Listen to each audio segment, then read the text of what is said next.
on change de sujet un petit peu. Oui, alors là aussi, tu vas nous parler de quelque chose de pas très, très forcément gai, si, peut-être. Le film, il y a de l'humour. Ça s'appelle Sur l'Adamante.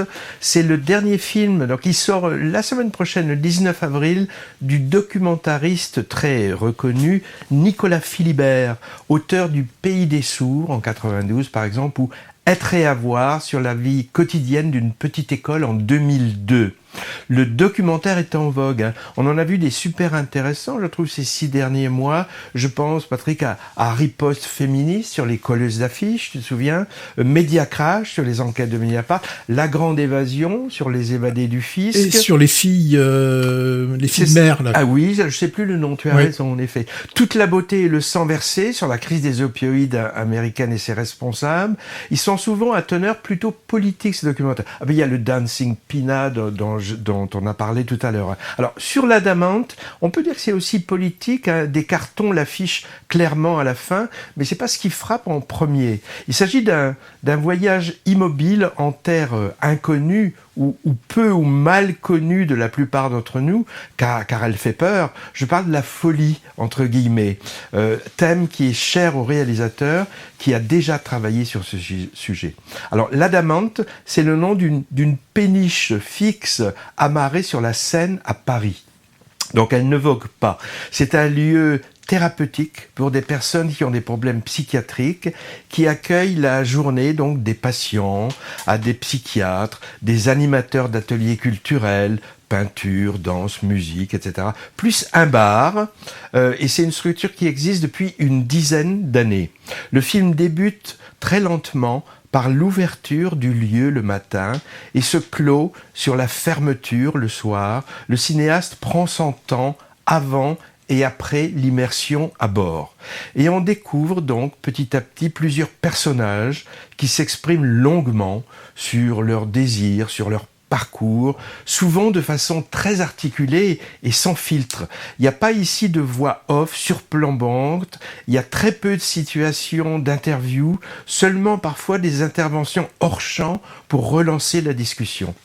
La caméra, ou les caméras très discrètes, se promènent ou se posent parmi les protagonistes et les gens se racontent, tout simplement, ou se taisent d'ailleurs. C'est vraiment passionnant et c'est très émouvant.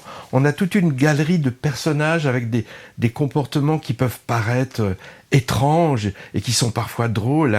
Il y a la dame qui joue à la chef, par exemple, le lettré timide et un petit peu mytho, le musicien, celle qui veut animer un atelier de danse. Ils sont tous plus ou moins cabossés et ils sont vraiment attachants. Il y a aussi des thérapeutes qui prennent la parole et on ne sait pas parfois si c'est un patient ou si c'est un accueillant qui cause. Et ce brouillage des frontières qui est voulu, a dit après Nicolas Philibert, il est vraiment assez étonnant. L'humour aussi est présent. Alors, il y a notamment un running gag où la comptabilité du bar, qui est faite en commun, et les comptes ne tombent jamais juste. Alors, le tout début, moi, m'a cloué au fauteuil. On y voit un des protagonistes interpréter a cappella une chanson très, très connue du groupe Téléphone, et c'est vraiment bouleversant. On la passera, tiens, cette chanson, une prochaine fois. Alors j'imagine la patience qu'il a fallu au réalisateur et à son équipe, sans doute très légère, le temps nécessaire pour gagner la confiance des uns et des autres, afin qu'ils oublient les caméras, et aussi sans doute les dizaines d'heures de rush à monter. Donc sur l'Adamante, pour moi, c'est vraiment une bouffée d'humanité ou d'humanisme, je ne sais pas comment dire. En tout cas, c'est souvent une des caractéristiques du travail de Nicolas Philibert.